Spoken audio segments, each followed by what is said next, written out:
You can roughly locate any community somewhere along a scale running all the way from democracy to despotism. This man makes it his job to study these things. Well, for one thing, avoid the comfortable idea that the mere form of government can of itself safeguard a nation against despotism. For big business, despotism was often a useful tool for securing foreign markets and pursuing profits.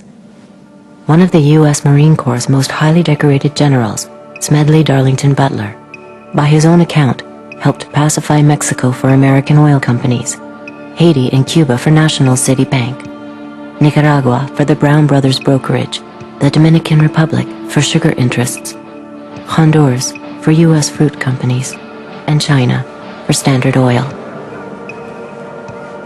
General Butler's services were also in demand in the United States itself in the 1930s, as President Franklin Delano Roosevelt sought to relieve the misery of the Depression through public enterprise and tougher regulations on corporate exploitation and misdeeds. More power to you, President Roosevelt. The entire country's behind you, thrilled with hope and patriotism. But the country was not entirely behind the populist president. Large parts of the corporate elite despised what Roosevelt's New Deal stood for. And so, in 1934, a group of conspirators sought to involve General Butler in a treasonous plan.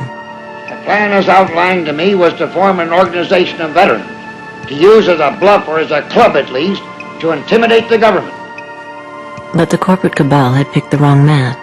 Butler was fed up with being what he called a gangster for capitalism.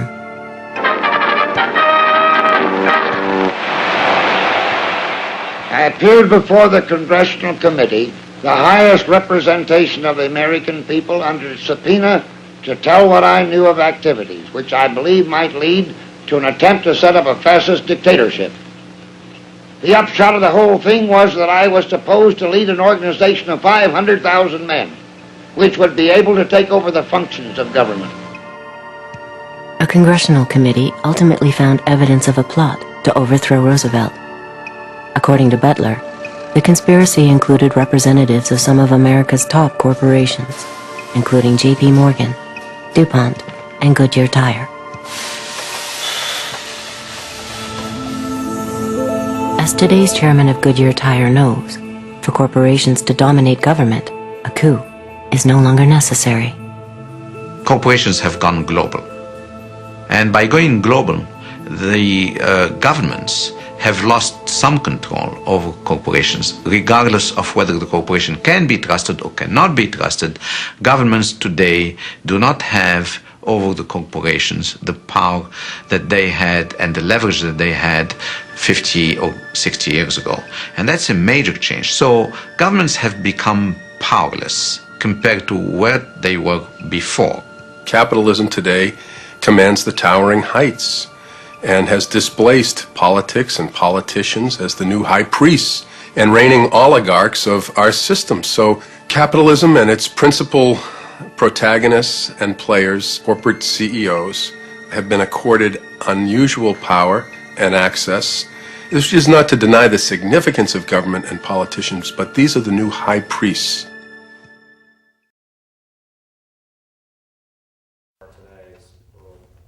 My name is Robert Steele. I am the son of an oil man. I lived overseas all of my life.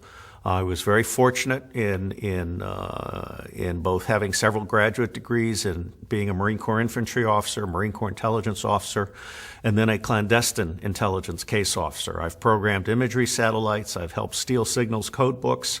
I've stood up our nation's newest, until the counterterrorism thing, our nation's newest National Intelligence Analysis Center, the Marine Corps Intelligence Command. I've done counterintelligence. I'm basically intimately familiar with the way in which the U.S. government does or does not do the craft of intelligence. And I will tell you, secret intelligence is costing the U.S. taxpayer $60 billion a year. And for that, we're getting very bad intelligence. We're getting less than 10% of what we need to know. And I have, for the last 18 years, been trying to heal secret intelligence by introducing governments around the world to the concept of open source intelligence. Over 40 governments have understood this. The United States government continues to refuse to do this because open source intelligence, while it might be more useful and in the public interest, is not as profitable for the Beltway bandits who like to have secret programs that are not accountable and not transparent. Today, I am changing my emphasis, and I am now creating the Earth Intelligence Network. This will be a bottom-up network powered by people, mostly volunteers, who agree to share information in a structured way about any and all topics. I think we can have a peaceful, nonviolent, legal revolution. The one vulnerability that both corporations and the U.S. government have is the power of the people to vote, not only on election day, but with recall movements and by removing their money from the stock market, which I expect to crash again, and from refusing to buy products. Walmart is now known to be killing jobs for 200 miles around any Walmart store. The people are starting to realize this. The people are starting to realize that we need to legalize marijuana, for example. We need to focus on education and treatment, for example. We should not be imprisoning more people in the United States of America than the Soviets have in their prisons. I used to think that wars were caused by accidents and emotions and ethnic hatred and so forth. But as my reading has progressed, I've started to realize that wars are in fact a racket. General Smedley Butler of the United States Marine Corps, one of our most decorated Marines, actually has a book out by this title, War is a Racket.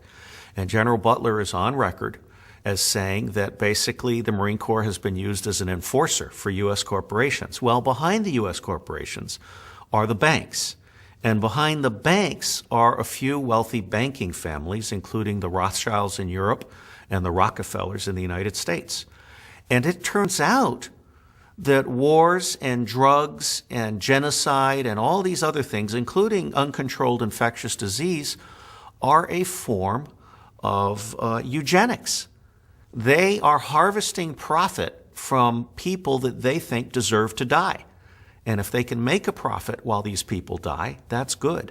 If they can make a profit by redlining districts that fall down into drug decay and crime, they can then pick that real estate up for nothing and explode it in a very financially profitable way.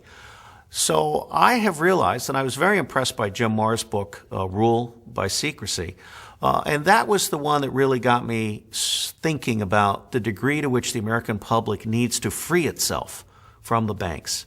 I think we need to close down the Federal Reserve.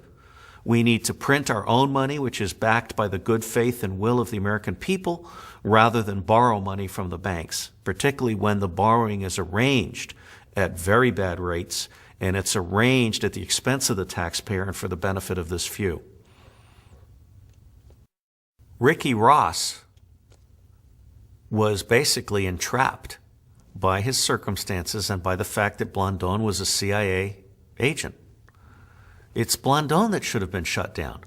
And unfortunately, CIA is used by the U.S. government to support 44 dictators who are in turn enriching corporations and impoverishing their people. And so CIA can be said to be a major factor in creating instability around the world.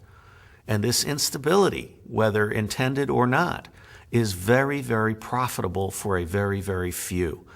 I absolutely agree that Ricky Ross was responding to a market that was created by poverty, that met his needs for cash because he couldn't get full employment, and that was enabled by CIA in the form of Blandón. I believe that today there are more drugs coming across the Mexican border, as well as more foreign fighters, insurgents, criminals than ever before in history. If we really wanted to shut down drugs and drug trafficking, we could do it. We simply are not willing to put the people on the border. We're not willing to enforce proper integrity because too many people are profiting from this. And the American people haven't realized that drugs and crime are actually a cancer that is not in the national interest. But the American people don't realize that the U.S. government is not seriously committed to actually stopping drugs.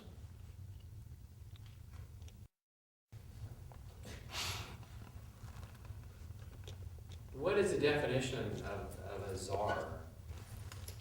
That's a great question. A czar is lipstick on a pig. A czar is a public relations gambit intended to suggest that the president is seriously committed to something that he actually doesn't care about at all. Secret intelligence is of absolutely no interest to George Bush. He gets his intelligence straight from God or from Dick Cheney. So putting a czar in charge of intelligence or a czar in charge of terrorism or a czar in charge of drugs is, on the one hand, a public relations device, and on the other hand, a means of channeling vast amounts of funds in directions that don't actually do the job. And by the way, most czars don't have any power at all. What is happening here? What is happening in the world is that populism is rearing its head. The public in many countries is beginning to realize that guns and corporations and drugs and crime are all connected. And dictators tend to be criminals. Hugo Chavez, and I've served in Venezuela, Hugo Chavez is a populist. It's absolutely fascinating to me that the Sandinistas are being elected democratically in Nicaragua. In America, we have 27 secessionist movements. And of course, we have a public demand to impeach Bush and Cheney. What is happening all over the world is that people are beginning to realize that world government and world corporations are bad for your health. Big is really, really bad.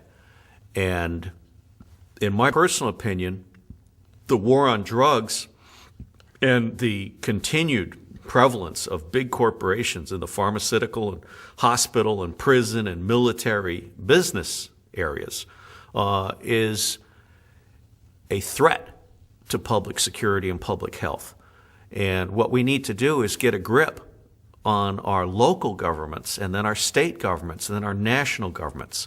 And marijuana is right there at the seam of good business versus bad business, good government versus bad government. So marijuana really is almost the poster child for who's in charge.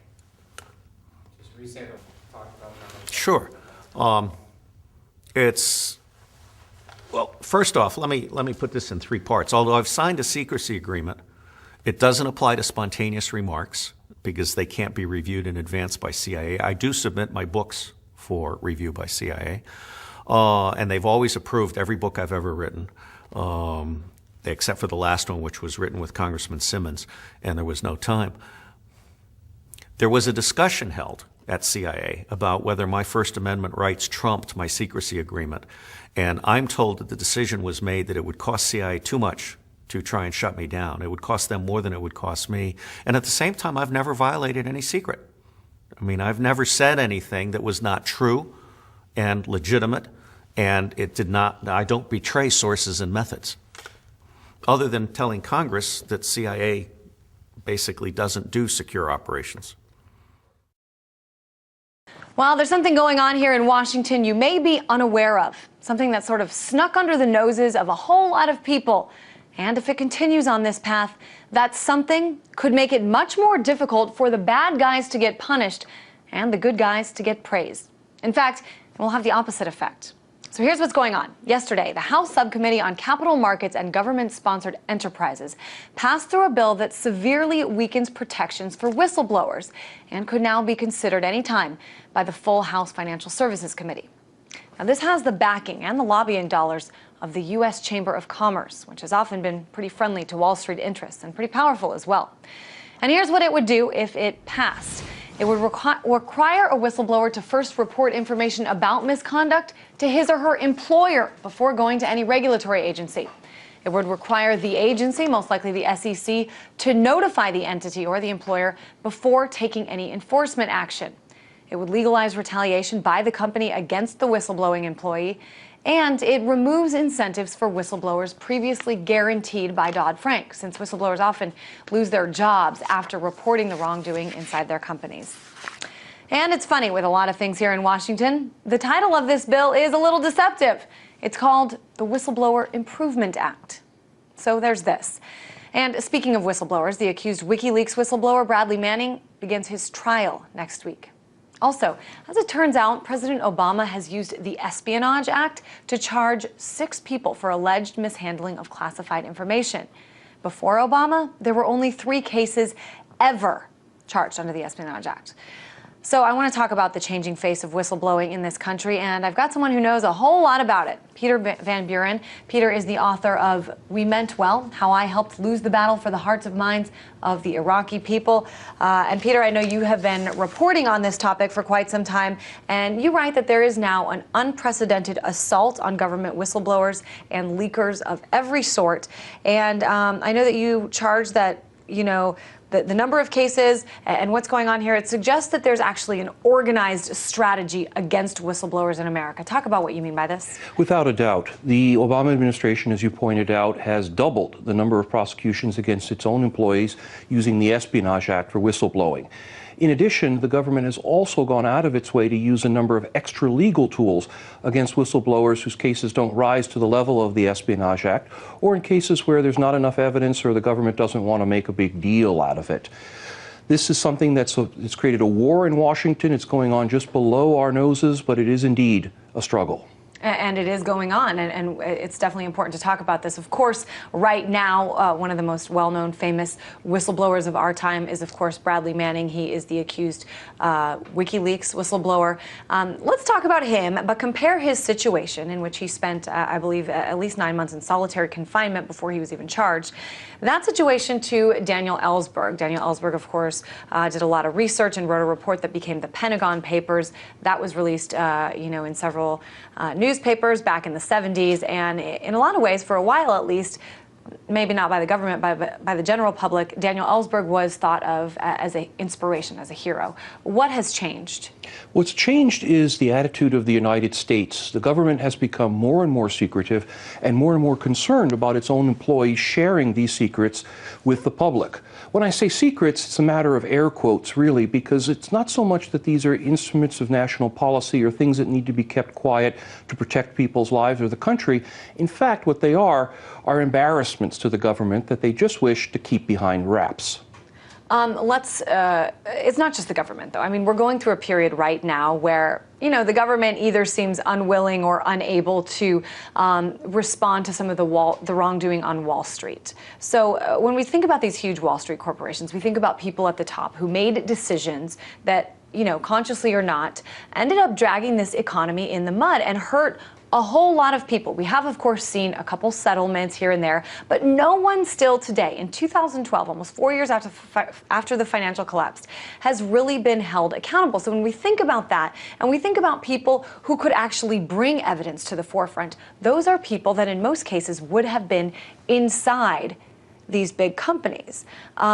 Why would it be that anyone would want to make it so these people couldn't come forward? Well, the Whistleblower Improvement Act is kind of a creative name. It shows that there is still a sense of humor up on Capitol Hill. Because what it would actually do is say that whistleblowers had to report wrongdoing to the same people who were doing the wrongdoing.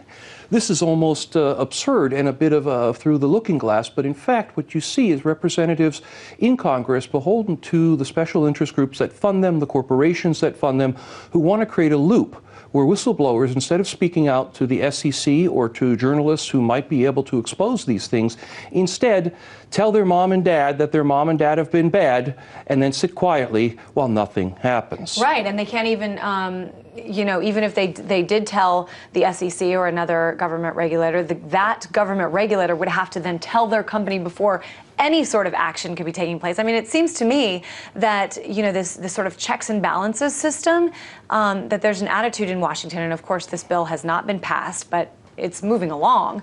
But there seems to be an attitude that checks and balances aren't needed anymore. What we're finding is increasingly in the United States, particularly in the government, an organization that doesn't want checks and balances, that wants to avoid those. And if it has to put people in jail, if it has to use the Espionage Act as the strongest hammer in the toolkit, it's going to do those things. Bradley Manning's release of the WikiLeaks documents, or alleged release of the WikiLeaks documents, got him put in jail for 2 years before his trial even began. And as you pointed out, that included 9 months of solitary confinement, which is essentially a form of torture. This is the pre-punishment before they even get to the trial. The same thing has happened to whistleblowers like Morris Davis at the Library of Congress, who lost his job, Thomas Drake at the National Security Agency, who lost his job, and me, for exposing some of the State Department shortcomings in Iraq. I'm in the position now of very soon losing my job. The government needs to learn that it's responsible for the people. The America that I grew up in said that the government is responsible to its people and shouldn't be afraid of sharing what it does with the people who support it. I think there's a big difference here between tattletaling and bringing to light wrongdoings that are harming people, whether it's people in Iraq, as you've done, or people in the U.S. You mentioned Colonel Morris Davis, and I want to talk a little bit more about him because we actually had the chance to interview him here on RT. He is, of course, the former lead prosecutor of military tribunals at Guantanamo Bay, and I want to just play a little bit about what he said and then talk about it. My policy had been we were not going to use any evidence obtained by waterboarding or any of the other enhanced interrogation techniques that most people call torture, and I had support above me for doing that. Then in the summer of 2007, some new people came in and said, wait a minute, President Bush said we don't torture. So if President Bush says we don't torture, who are you to say that we do? And we've got all this information that was collected that you're not using, you need to get in there and use it. And that was when I felt that our commitment to full, fair, and open trials had diminished, and I submitted my resignation. So here at Guantanamo, Colonel Davis submitted his resignation, but as you mentioned, his later job as a researcher at the Library of Congress was taken from him after an op-ed, an editorial in the Wall Street Journal expressing similar sentiments. I mean, do you think that this says that in this day and age, it's just not going to fly anymore? It's a very chilling action, and it's important to note that Colonel Davis resigned voluntarily over the Guantanamo things, but actually lost his job simply for writing an op-ed in the Wall Street Journal. For that, he was fired from Thomas Jefferson's library, an irony that I still can't get over. What's going on is an attempt to tell people to be quiet, and when they aren't quiet, to punish them however the government finds available. And the goal is not necessarily just to shut up Colonel Davis, but to send a message to everyone else that this is what's going to happen to you if you speak out. The easiest book to censor is the one that's never written. Just last question for you. I guess I'm wondering, Peter, I mean, you felt the effects of this firsthand. What do you think this does to the U.S. as a country, to us as a society, when these rules are made more stringent rather than expanding? On my part, I'm embarrassed for my employer, the Department of State. The Department of State promulgates human rights around the world, is constantly claiming territory for itself, that bloggers in China and Twitters in Libya should all have the freedom to do that, when at the same time it stomps on its own employees trying to exercise those very basic rights. It sends a very ambiguous message. And certainly when people don't feel comfortable enough to come forward, imagine how many wrongdoings will not get reported and will continue to go on, benefiting only a few people and continuing to harm quite a few more. Peter Van Buren, author, thank you so much for being here today. Thank you for having me. Daniel, did you want to say something about the importance of leaking? Yes,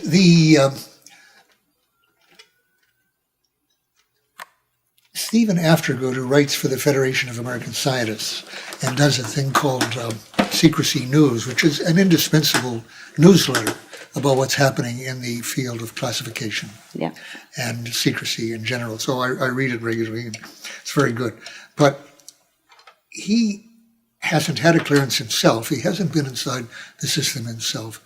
I don't think he or most people who haven't been inside can really fathom how corrupt that system actually is. And they think of the occasional hiding of mistakes, crimes, aggression, torture, things like that, as aberrations of some kind that could be and should be eliminated by a better classification system that doesn't classify as much. And their emphasis is entirely on the idea that too much is classified. And why is that bad? Well, one of the major things they point to is that if, in the words of Justice Potter Stewart in the Pentagon Papers case, if everything is secret, nothing is secret, meaning that people lose respect for the system. And the implication is that they leak indiscriminately because they don't take it seriously, because so much is classified. Now, that's absolutely ridiculous. The truth is that far, far too much is kept secret indefinitely.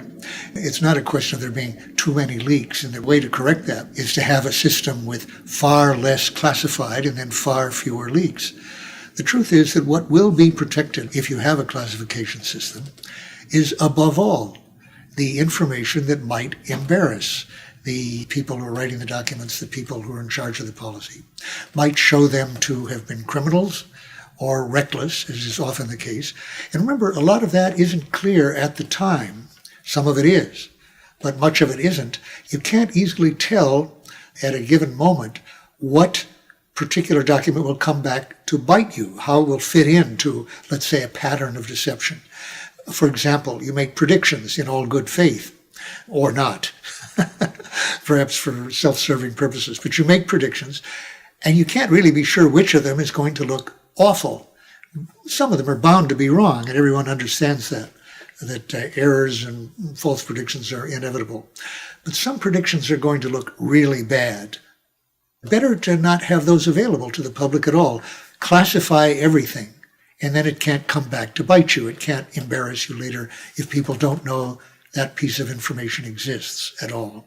That's why so much does get classified, precisely because it might be incriminating or embarrassing, or disadvantage you in the rivalry for your job, whether from a different party or within your own party. That's the bulk, really, of the documents that remain classified for a long period, and that, in turn, is almost all documents. They generally do remain classified much, much longer than any period which could be said to justify secrecy. As Dean Griswold, who represented the government in the Pentagon Papers case before the Supreme Court, many years later admitted not only that nothing in the Pentagon Papers, which he had tried to suppress for President Nixon in an injunction, none of that harmed national security. He had, of course, testified precisely the opposite at the time. If he'd said that at the time, there wouldn't have been my trial. I would have been off. But years later, he said, not only was there nothing there that harmed national security, he said, but in my experience, he said, very little deserves classification from a national security point of view, more than a very brief period of time. Take, for example, an example that people often give of what needs to be classified, the place and time of the Normandy invasion. Now, I don't know who would disagree with that.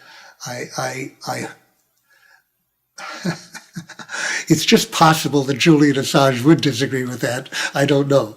But not many people would disagree that that deserved secrecy before, when was it, June 6th, I think, 1944, where the invasion was going to take place and the exact time that it would take place. How important was that secret on June 10th, after it was quite clear where the invasion had taken place? Remember that even for a day or two, the Germans were kept uncertain as to whether this was the really main invasion or perhaps it was a feint of some kind and the main effort would come elsewhere. But within weeks, to say the least, probably hundreds of thousands of pages that were marked secret or top secret involving that invasion no longer required any secrecy at all. There was no need for it. The whole world knew that secret. How long did those top secret stamps remain in effect or secret? My guess is 30, 40 years, probably, adding to the perhaps trillion pages of documents that remain classified. People like Steve Aftergood and others, in criticizing the classification system, will quote officials, all of whom say there is over-classification and that it goes, too much is classified.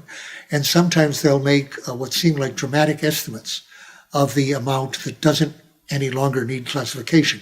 It might be, they say, as much as 20%, 30%, even 50%, which looks pretty radical. Half of what is classified no longer deserves classification. That's a very, very misleading estimate. In my trial, the man who had written a number of the classification regulations for the Department of Defense, William F. Florence, had testified before the House Operations Committee and then testified in my trial as to his estimate, having just retired, of the amount that deserved classification by the criteria of the classification system. Top secret poses the threat of exceptionally grave damage to our security or our diplomatic relations, for example. Secret, less grave, but still serious, and so forth. His estimate was that perhaps 5% of what was classified deserved classification at the time it was classified, and that after months or a year or two, he said 2 or 3 years, perhaps 1/2%. My experience would suggest that those are not extreme estimates. That seems quite realistic. In other words, 1 out of every 200 pages, after a few months, deserves classification. Remember that when the Pentagon Papers came out in '71, some of it was just 3 years old. It was all top secret. Not one paragraph was ever shown convincingly to have harmed national security. A very large fraction of what is classified will be strongly protected, not because it threatens national security, but because it threatens the job security of bureaucrats and politicians in the system. And that is the criterion that accounts for most of the secrecy. Now that includes then an enormous amount of information that the public needs to have if they're to be sovereign public in a democracy. Only an informed public can be said to have an effective or useful influence on foreign policy, on domestic policy, on an ability to evaluate the performance and the aims and the values of people who represent them in order to replace them in elections or otherwise, and to lobby them and influence them in various ways. And precisely the information that they need is what is protected in the national security field by the classification system. Obviously, there is a great deal of secrecy, including wrongful secrecy, outside the classification system, which applies only to the so-called national security area. Corporations with no classification system keep all too many secrets and kill all too many people as a result. The tobacco industry for half a century lied in saying that they did not regard their product as carcinogenic or addictive, knowing from studies internally that it was both of those. They committed perjury when they made that statement under oath in recent years. And the documents that someone leaked, Merrill Williams, a paralegal for Brown and Williamson, leaked about 4,000 pages of documents that proved that they were lying about that. And that was the basis for many class action suits. Those lies were costing 500,000 deaths a year in America alone, more than all of our wars together except the Civil War, every year. That's without a classification system. One person provides those documents out of how many thousands who could have done so. Jeffrey Wigand, an official, gave testimony to the same effect. Again, one of hundreds and hundreds, perhaps thousands, who could have done so, and he was the one who did it. So you had 2 people break that wall of secrecy without any threat of prosecution or classification or national security hanging over them. Look at the Catholic Church and the generations, perhaps, of egregious child abuse, ruining the lives of very, very many people in their care, of which there was perhaps one. I heard of a whistleblower the other day for the first time, a priest named Thomas Doyle. My impression had been there wasn't a single whistleblower who went outside the system, went outside the bishops, outside the church, to prosecutors and others, and to tell the victims. Out of how many tens of thousands of priests and nuns who knew that this was going on, and bishops, and knew that people were being terribly harmed by it, in addition to the extreme hypocrisy of people who were actually not only purporting to lay down the law of morality in sexual matters, while themselves being protectors, not just of homosexuality. It so happens they were opposed homosexuality and made life hell for a great many homosexuals in over generations. At a time when the church itself, it turns out, was, as one person has called it, a protective society for homosexuals, partly in view of their celibacy rules. But beyond that, a protection society for child rapists. A horrible situation. The point I want to make is that without any threat of prosecution, no threat of being a traitor or unpatriotic by revealing these truths, simply unloyal, disloyal to their organization, their church, and to their careers as priests and nuns or bishops, that kept silence about this human degradation over decades and decades, up till the present, still being covered up by the Catholic Church. So prosecution is not essential to get this kind of performance. Likewise, in other parts of the government, dealing with climate, for example, and other matters, or regulation of the pharmaceutical industry. And then you have in corporations, the asbestos issue, the various pharmaceutical dangers that have arisen. Monsanto. Thalidomide. Monsanto, some of the things they've been getting up to. Any number of them. Again, you don't need the threat of prosecution. When, however, you have a classification system because there is a legitimate need for some secrets from foreign powers, you can be certain it will be abused and will be used, and not just in an aberrant occasional way, but what will come to be the heart of the system, the major part of the system. That means that somehow we have to, if we're to learn what we need to learn to be democratic citizens and to avoid catastrophes, reckless and hopeless and criminal policies like the aggressive war against Iraq or the hopeless war in Vietnam and Afghanistan, deadly wars.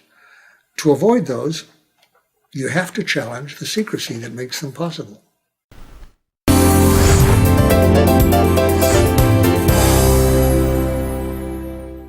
We're sitting down with Michael Scheuer, the man who had served in the CIA for more than 20 years, up until 2004. At one time, he was the chief of the CIA bin Laden unit. Then he went and exposed how counter-effective Washington's methods were in the fight against terror. He looked at the U.S. through its enemy's eyes. In fact, it's the title of one of his books called Through Our Enemy's Eyes. I'm very pleased to have the chance to interview you, Mr. Scheuer. I'm glad to be here. Bin Laden is gone. Who is Washington's number one enemy now? Washington's enemy is an enemy that doesn't exist.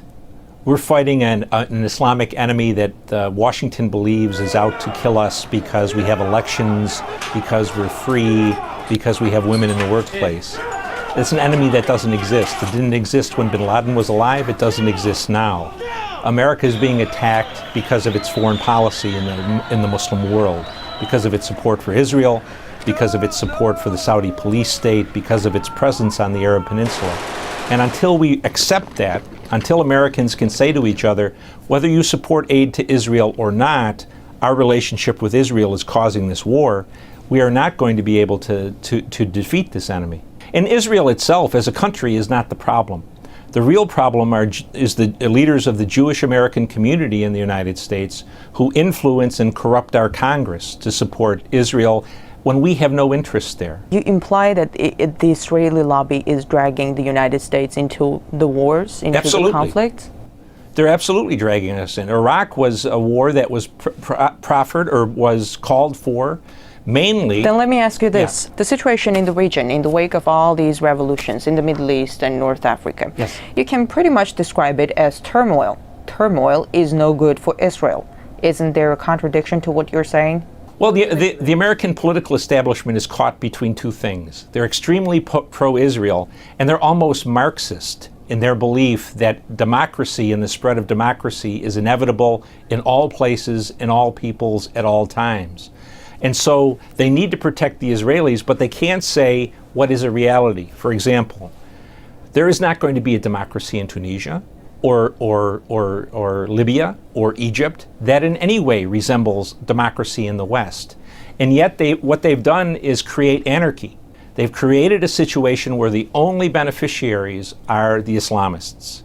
The guns that have flown out of Egypt, out of Tunisia, out of Libya, to the Islamists have been enormous in their volume, and the prisons that were opened in Egypt, Tunisia, and Libya have reinforced the Islamist groups across the world.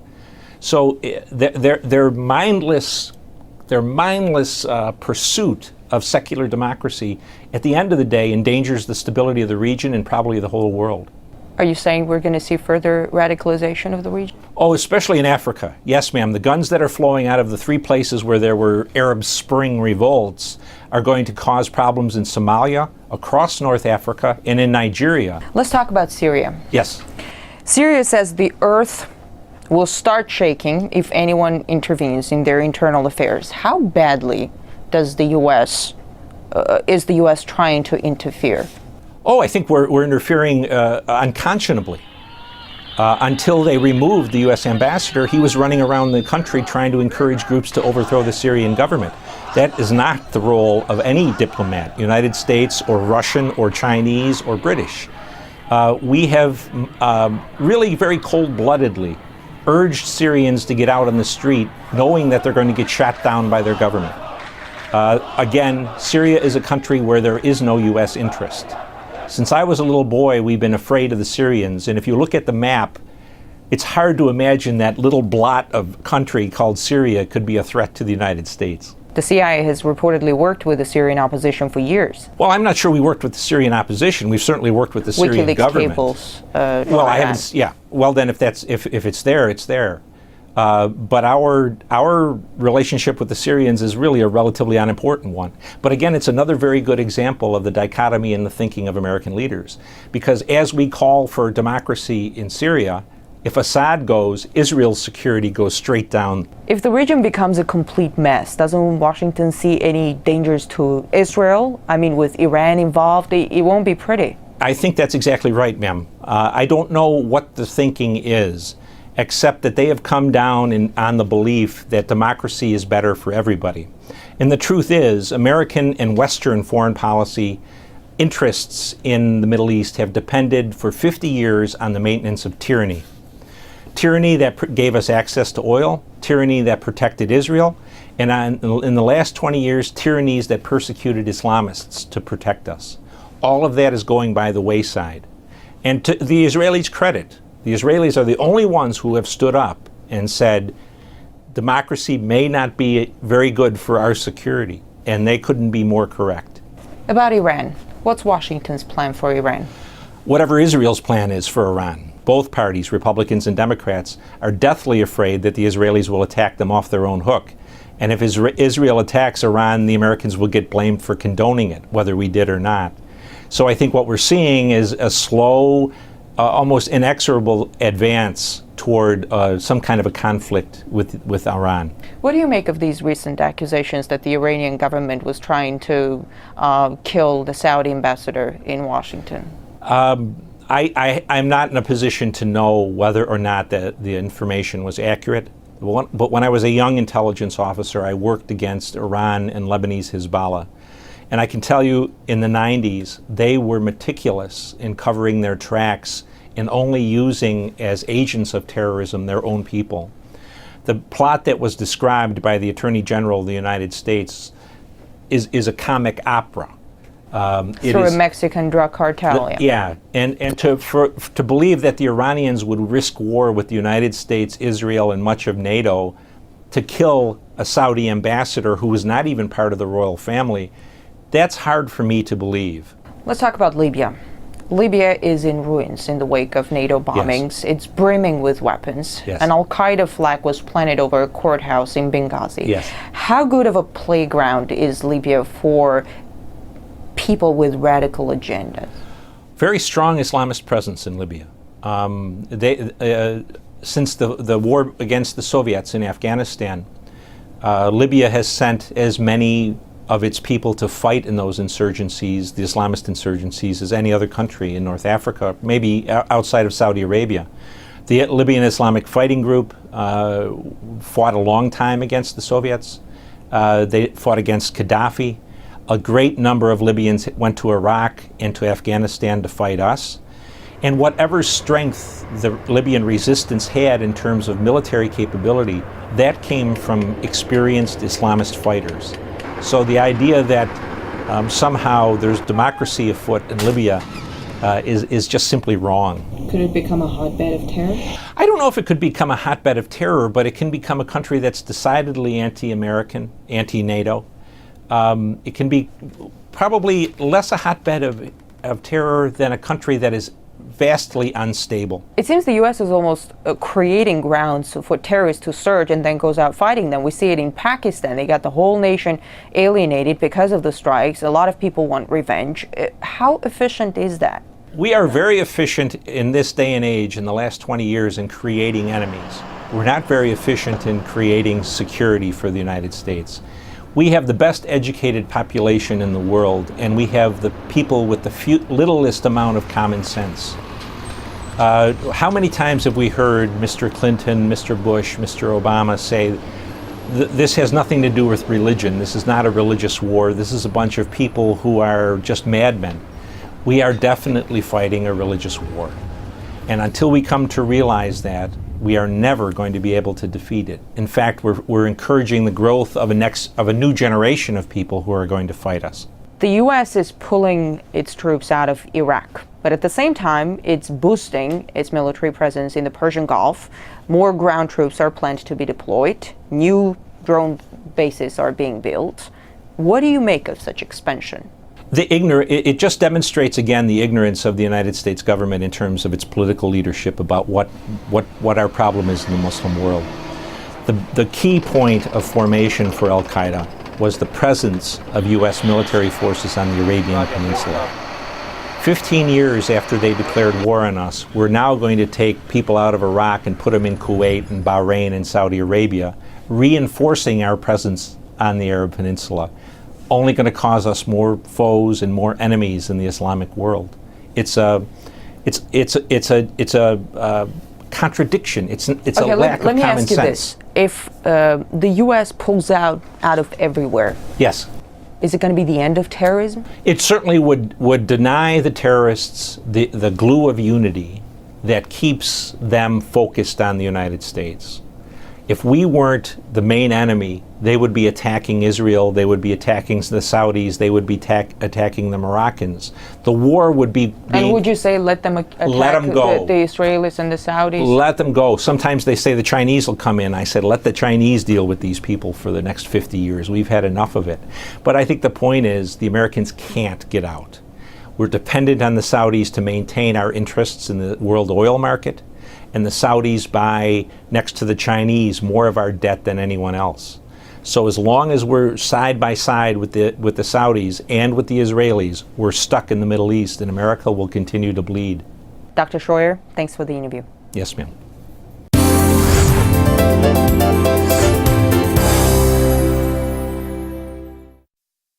In the old days, back when Lyndon Johnson was majority leader in the Senate, you would come into his office, he had a shoebox, and you'd deposit money, maybe $100,000 to get what you wanted. So today, whoever the Lyndon Johnson is, you go in that Harry Reid, the majority leader in the Senate, you're not going to come in and give him $100,000 in a shoebox, but you are going to come in and give him, $25,000 pack checks, which equal $100,000. So the process is different, it seems different, the result is the same. Money is controlling our politics. And the fact is, the system is broken. They will tell you, if you ask them, nobody will buy my vote for $2,000, for $5,000, for a meal, for a golf game. Well, they're wrong. Unfortunately, over time, indeed, that's what is happening, because they are persuaded to go along with those who benefit them, in the same way that every human being wants to return any act of kindness, any act of graciousness with gratitude. They want to do something, even if it's saying thank you, even if it's doing a little something for them, or even if it's getting them a big government program. People want to respond to people who help them. That's fine. We want that to be in society. We want to help each other. It's just a problem when you're a public servant, because contributions and other gifts from lobbyists and special interests to public servants are bribes. The revolving door is the term for going from a government job into the lobbying industry and cashing in. Public servants who had their eye on their next job and realize that the people lobbying them are going to give them that job are not likely to be honest public servants. The whole arrangement, unfortunately, breeds corruption. It breeds people looking forward to their next job instead of doing the job they're there to do. I've yet to find somebody outside of the Washington Beltway who thinks that bribery, cashing in, and these other things is good. I basically say that if you want to serve the public, come serve the public, but then go home. We need to make sure that every member of Congress is challenged. If a member of Congress is not willing to sign on to this bill, they need to be asked in no uncertain terms, why is it that you don't want to say, I won't accept bribes? Why is it that you're not willing to say, I won't cash in or let my staff cash in? Why is it that you're not willing to say that people should know everything about the process? They need to be asked very hard questions. I'm not certain they're going to have an answer. Mike Gravel is the senator who exposed widespread atrocities by the US in Vietnam War. Senator, has the US committed crimes against humanity in Afghanistan, Libya, Iraq, and why is no US politician today exposing that? First of all, I'm extremely concerned, I'm extremely horrified, and I'm extremely embarrassed over my country. I like the United States, but by the same token, I think my country is an imperial country that is going downhill, and our leadership doesn't even acknowledge the problem. We spend more on defense than all the rest of the world put together, and we're broke. 1/3 of our children don't even graduate from high school. We're 26th in the world with respect to education. Our healthcare system is a joke, and yet we're told, oh, we Americans, we're the smartest, we're the best in the world. This phony triumphalism. And it's turned into a device to cause Americans to live in fear of a terrorist attack on you as an individual. Yet you have 1,000 times more likelihood to catch cancer than ever be hurt by that. And so here the United States, in Afghanistan and Iraq and Vietnam in the era, all these American soldiers have died in vain. Died in vain. And this is a comment that I got from a general. He said, Mike, they died in vain. Look at Vietnam today, most favored trade nation status. It is still a communist country. So we ask yourself, 3 million Southeast Asians were murdered as a result of our activities, 58,000 Americans, and what has changed? Nothing. So this fear of communism and what it meant is that these people died in vain. They're dying in vain in Afghanistan today. They've died in vain in Iraq.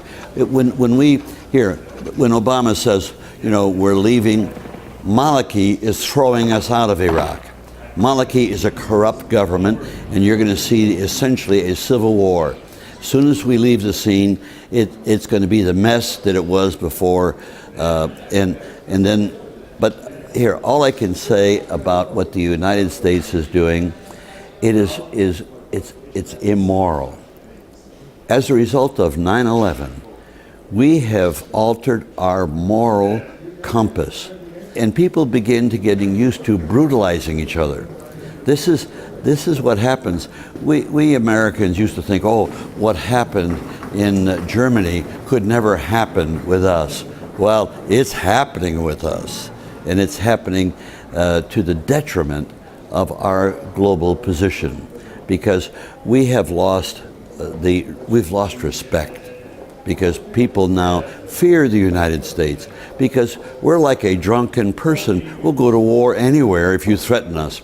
And then think of the morality of being able to, a government official, whether it's military or not, puts your name on a list because he thinks you're a traitor or you're a terrorist, puts the name on a list. Then we dispatch a drone to follow you, and then we eventually take it upon ourselves to kill you without any trial, without any evidence, and then kill about 10 other civilians that happen to be standing next to you. The morality of that, removing the responsibility. In fact, that was so difficult for people to understand, that when you drop bombs from the air on people, you don't see them die. They're down there. You don't see them. And so that removes the moral responsibility. I saw this serving in the United States Senate, when we would debate and say, here, our actions are causing people to die. There's no sense of that. They're too far away. We've not matched the progress in the private sector of technology and science with the ability to govern ourselves in a proper fashion. We don't have a democracy. We have a system of representative governments worldwide, and that is not good enough for the people to govern themselves in the 21st century. Is President Obama guilty of crimes against humanity over Libya and the continued participation in Iraq and Afghanistan? Oh, I could give you the proof.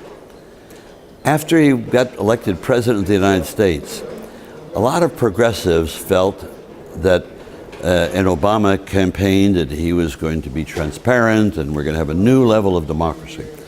He was asked a question as to whether or not there would be a possibility that we would begin an investigation of the invasion of Iraq by George Bush, which was a crime. It was an absolute crime. And what was Barack Obama's response? Oh, we don't look back.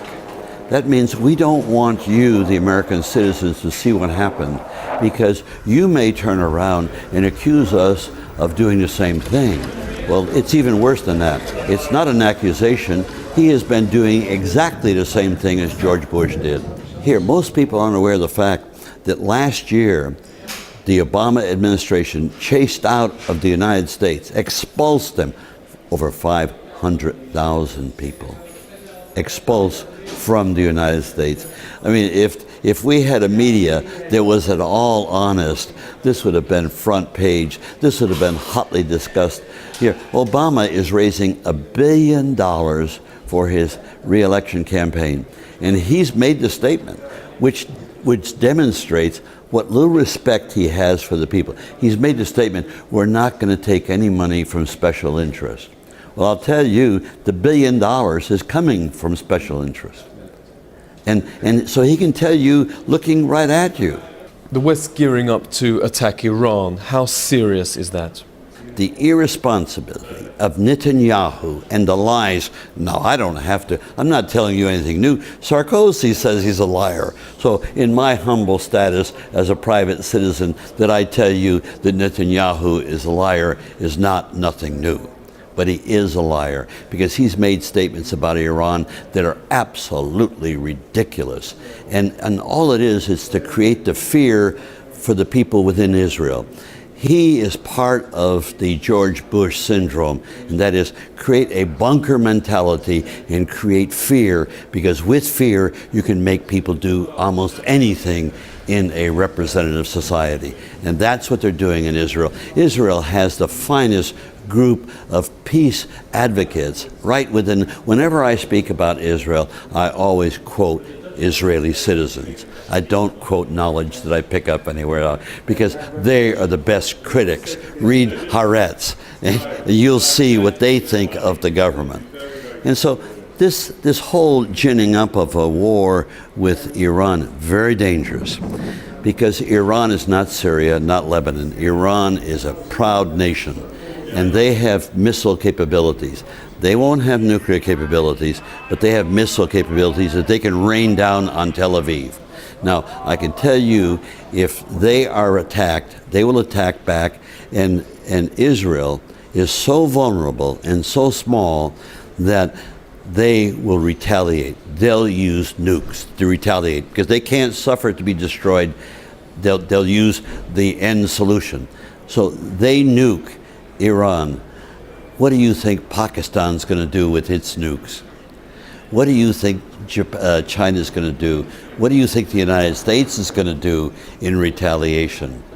I mean, you could start a third world nuclear war by irresponsibly attacking Iran. The best way to solve the problem with Iran is leave them alone. They eventually built a democracy that we Americans destroyed with the British. Leave them alone, and the people will develop a democracy anew. Theocracy won't last. Theocracies are of the past. Just leave them alone. The same thing with North Korea. Take out the 26,000 American troops in South Korea and leave them alone, and they'll find their way to a better form of government. Why are you worried about US energy companies and what they're doing to the United States environment? I'm very concerned, but also I'm very realistic. I came from an oil state, and I'm the person that brought about the construction of the Alaska pipeline literally single-handedly. I even had to fight the oil companies to get them to agree, and then they did the studies, the environmental studies. What we need to do is to require that a corporation comports to the environmental controls that the government puts in place. But the problem is the corporations own the government, so the controls are not very good. And that's the reason. But if you now give the people to make laws, they'll make laws that will regulate the corporations need to be regulated. They are not democracies. The corporation is designed as an item of economic activity that is responsible to the shareholders. They're not responsible to the public. They're responsible to make a profit for the shareholders. And so if you have managers that have no moral conscience, in fact, corporations have no morality and no memory. They just are designed to make money. That should not be in command of society. And they are in command of society worldwide today. And that has to change, because that is going to lead to the destruction of our planet, because it is uncontrolled. And we see this with corporations, with the financial situation and the meltdown that's taken place. Again, that's irresponsible corporate activity that must be controlled. And of course, in the United States, you got the conservatives and the Tea Parties. Oh, we got too much regulation. You know, trust the market. The market is the vehicle of greed and making profit. That's what you want to trust the life of your children to in the future? Don't you dare even talk about that. Corporations are a device that should be controlled by the people, and the only tool the people have to control their collective activity is government. And so when people say government is bad, government is a tool. It can do good, it can do bad. If it's properly designed and controlled and in the hands of the people, and the people have a role in how the government will operate, now you have a win-win situation. I don't know if I mentioned to you the famous words of Marcus Cicero. Did I mention him? Okay. Well, it says it all, that people are free if they participate in power. I know of no country in the world today where the people are really free. Mike Gravel, Chairman of the Democracy Foundation, thank you for speaking with RT.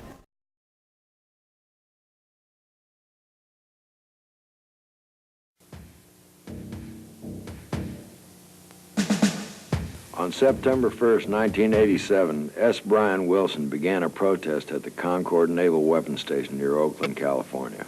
That's one of the places that send out the weapons that have killed or injured tens of thousands of people in Central America.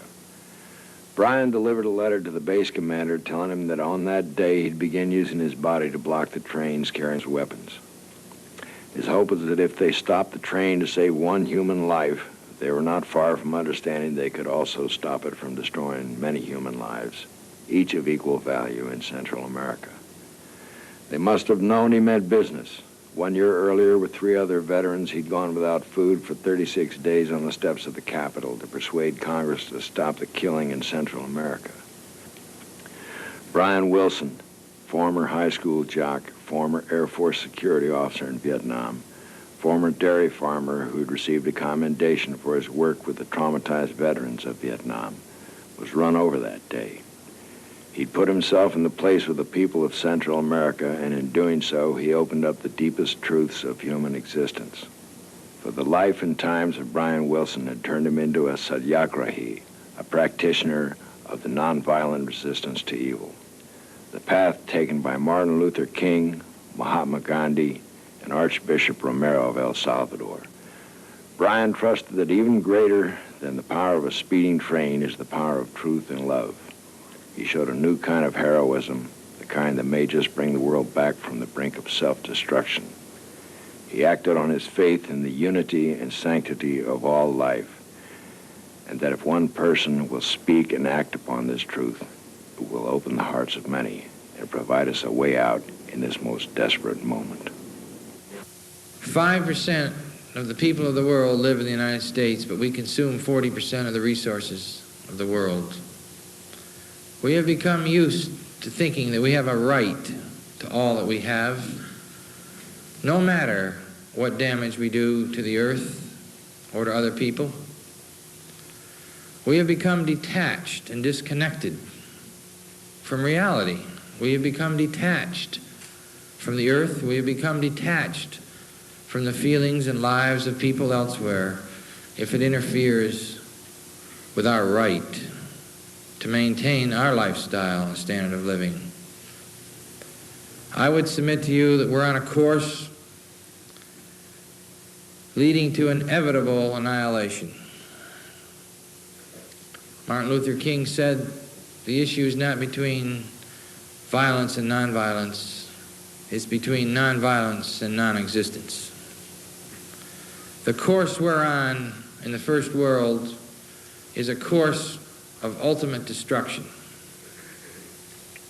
Do we want to be part of this course of ultimate destruction, or do we want to be part of hope and affirmation and justice for all people of the earth and for the earth itself, without which we cannot live? Yes, I'm talking about a nonviolent revolution of consciousness. A consciousness that is able to understand how we're all inextricably connected to each other on this earth and to the earth itself. And that if we violate those fundamental principles, we do so at our own peril. Yes, we can continue to live in this delusion and the denials of reality because it's painful, it's frightening, sometimes it's terrifying. Just as Vietnam vets have understood, it's terrifying to face the truth, especially when you don't have anybody to talk to. How can we continue as a civilization of we the people if we have to do it at the expense of maiming and murder of people all over the world, whether it's in Angola or El Salvador or Guatemala or Nicaragua or Cambodia or Vietnam or South Africa? Are we going to watch this happen again? Do we just go about our business as usual and know that another 5,000 people will be killed in our name? Or do we have to think about a paradigm shift that somehow is able to experience the anguish of the earth and the anguish of the Nicaraguans and the anguish of the El Salvadorans, whose lives are being threatened by our guns and our money because we have to protect our national security?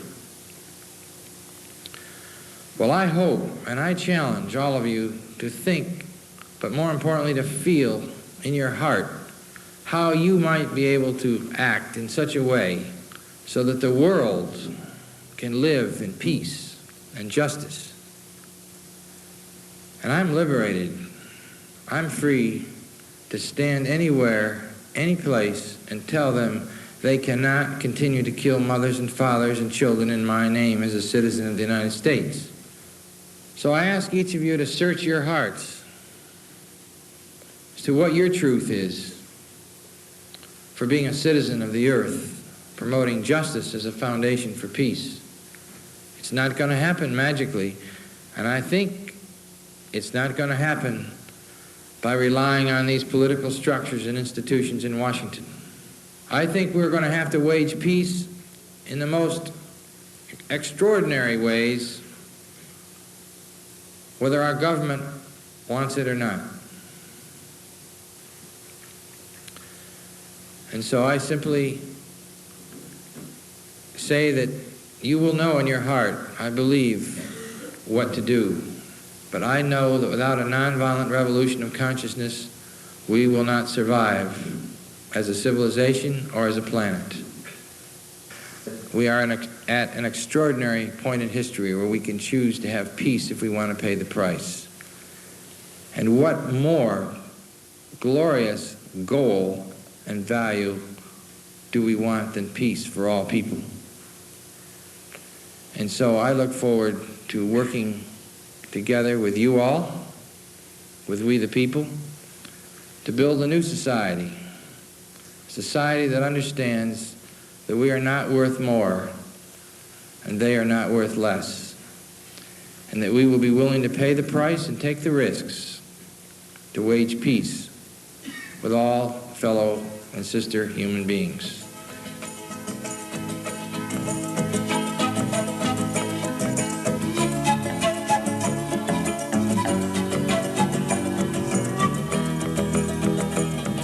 I feel ever more empowered to wage unconditional peace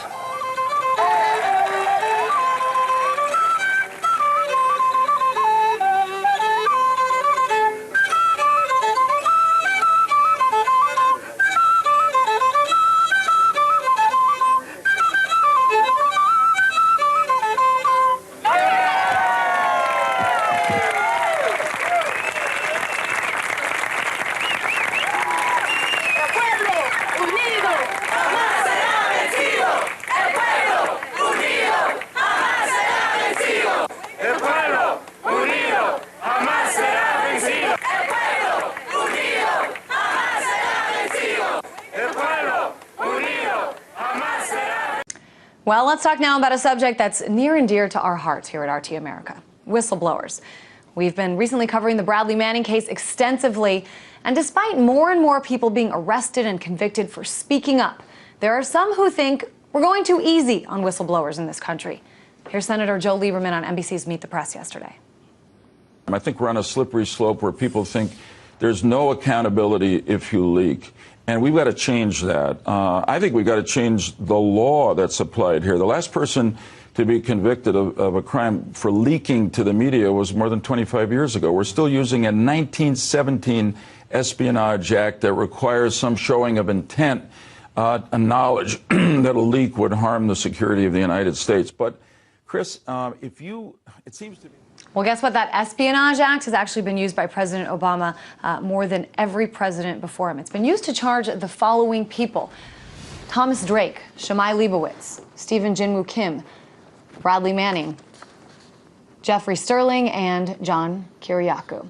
So I want to talk a little bit more about this. I've got Jessalyn Radack, National Security and Human Rights Director for the Government Accountability Project. Jessalyn is also the author of Traitor, the Whistleblower and the American Taliban.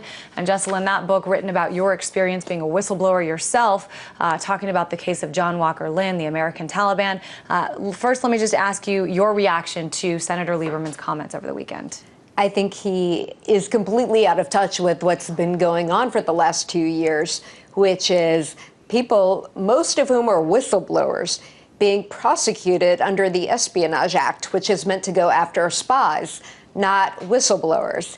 And to the extent that he may be propelled forward by the events of the last week in terms of the House and Senate Intelligence Committees being angry that the White House appears to be engaged in high-level leaks of classified information, including sources and methods, and that there needs to be a greater leak law. He's completely wrong that we need a broader leak law. I mean, Let's talk about it, because the Espionage Act, it has to do with intent. The person being charged has to show that they intended to harm this country. And it seems to me that Senator Lieberman wants to take this several steps further. Yes, he would completely dilute that and remove that intent requirement, which I hate the Espionage Act, but the only saving grace of it is the intent requirement that Judge Ellis grafted onto it during the APAC cases, so that it's not just that you disclosed secret information, but you were actually intending to harm the U.S. or benefit a foreign nation. And he would do away with that completely. Additionally, Lieberman's legislation would not apply. It wouldn't just criminalize disclosures of classified information. It would criminalize disclosure of any national security information, which is pretty much everything in this country right now. Yeah, you can sort of connect anything to national security. I know the Bradley Manning case is one that we've talked about extensively, and it's one that has proven that the information that he allegedly leaked to WikiLeaks, the website, none of that information has caused any direct threats or, action against the U.S. So I guess talk a little bit about this mentality. It is, of course, not just Senator Lieberman. We put him up as a recent example. A lot of people want to do away with whistleblowers. What do you think is behind this? Well, I think they want to do away with whistleblowers because they reveal government fraud, waste, abuse, illegality, mistakes, embarrassment, and crime. So, of course, people in the government want to do away with them, failing to realize that or forgetting that this country was founded on being an open and free democratic society. Well, speaking about an open and free democratic society, I mean, this is an issue that President Obama said, he wants there to be a lot more transparency, because certainly we remember in the final Bush years, it seemed like so much was just sort of swept. Let's classify this. So President Obama, especially on the campaign trails, talked about transparency, talked about wanting to be an open president. To what extent has that happened? Not at all. He's been he extended the Bush secrecy regime beyond anything I could have imagined. He came into office pledging to protect whistleblowers and called them courageous and patriotic, but he has treated them like criminals. And the people he's gone after, I mean, the Tom Drake case completely imploded because he had not disclosed or retained any classified information.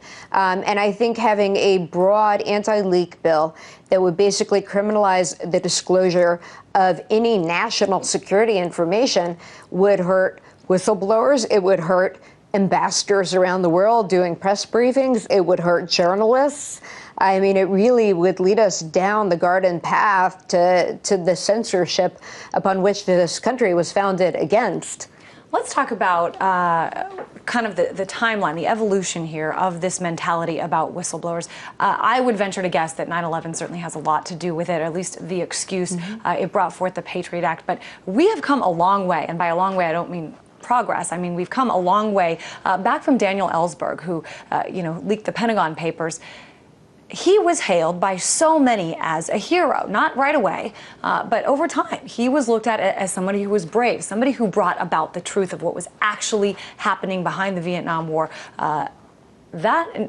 People are not seen as heroes these days, at least in a lot of cases. I mean, young Bradley Manning, private first class, a young man in his 20s, is seen, by some as a terrorist in this country. What has happened? How have we gotten to where we are today? Well, I think Bradley Manning and other people who've been accused of leaking have been completely vilified. You only get the government story out there until you have attorneys like myself who try to explain the other side of these people who are not allowed to talk while they're criminal defendants. I mean, they can't go on TV and tell their side of the story. There's a ton of fear-mongering by the administration that's been going on since 9/11. I think if you look at that broad anti-leak measure under Clinton, that was in 2000, and he vetoed it. And the big difference between 2000 and now, as you point out, is 9/11 happened. But I don't think 9/11 is a reason to do away with our democracy. And we've been slowly chipping away at First Amendment activity and protected speech in this country since 9/11, curbing civil liberties. But the First Amendment has taken an especially hard hit, and it affects not only whistleblowers, but journalists upon whom they rely on whistleblowers for their trade, and we rely on them to have an informed public debate about things of public interest and public importance. If you're going to have a self-governing democracy, you need information. That doesn't mean we need troop movements. That doesn't mean I need undercover intelligence identities. That's what I was going to say. I mean, certainly as a journalist, I've always been a big believer in, having as much information out there as possible. But I think what gets sticky is when you start calling for whistleblowers not to be punished so severely, is you have people who say, you know what, then, well, there's going to be a lot more people just like Bradley Manning who will leak those troop movements, those secrets that will be harmful to national security. So, Jessalyn, what's the answer here? How do we make a more specific or a more defining line on what is safe to blow the whistle on and what isn't, on a level that not the government would come up with, but that normal people, normal Americans would right. Well, I think if the Obama administration were really serious about curing the WikiLeaks problem, it would enact meaningful and effective whistleblower protection legislation, especially for people in the national security and intelligence fields. And as you pointed out earlier with Bradley Manning, he didn't really leak anything that has been shown to harm the U.S. Ellsberg himself says that he thinks that history will see Bradley Manning favorably. And Bradley Manning did, in fact, disclose, allegedly, war crimes. No one has watched the collateral murder video and said, nah, no war crimes going on there. I think that's a good point. So, this is Senator Lieberman yesterday on Meet the Press putting this out there. What do you think the chances are? I mean, do you think that this is an idea that is held by enough lawmakers here in Washington that they're going to get this passed, harsher restrictions, harsher punishments for whistleblowers? When it came out a year ago, it really didn't gain much traction at all, and the New York Times and mainstream media editorialized against it. But in this climate, which really is, it's a leak on steroids, leak hysteria, I actually think President Obama could sign a measure like this, which, again, would be a backdoor way of creating an official Secrets Act, which we've lived without in the United States for more than 200 years. How do you think this plays in November? I mean, as you said, President Obama has, used the Espionage Act more times than anyone else. He's done the opposite of what he said in terms of transparency. But, Mitt Romney is likely to be the same or even more stringent when it comes to secrets. I mean, do you think this is an issue American people will even ask about, that voters will demand an answer to? I think they should. I don't know. I mean, I think the reason the leak hysteria of the last week and a half was triggered was because we are in an election year. And suddenly, though it was bipartisan, it was both Democrats and Republicans on the House and Senate Intel committees were making the accusation about the White House leaking highly classified information for political gain. I think both candidates should be questioned about it rigorously. It should be an important sides. Issue. Absolutely. Absolutely. Always good to hear from you, Jessalyn Radek, National Security and Human Rights Director for the GAP, the Government Accountability Project. Appreciate having you on. Thank you.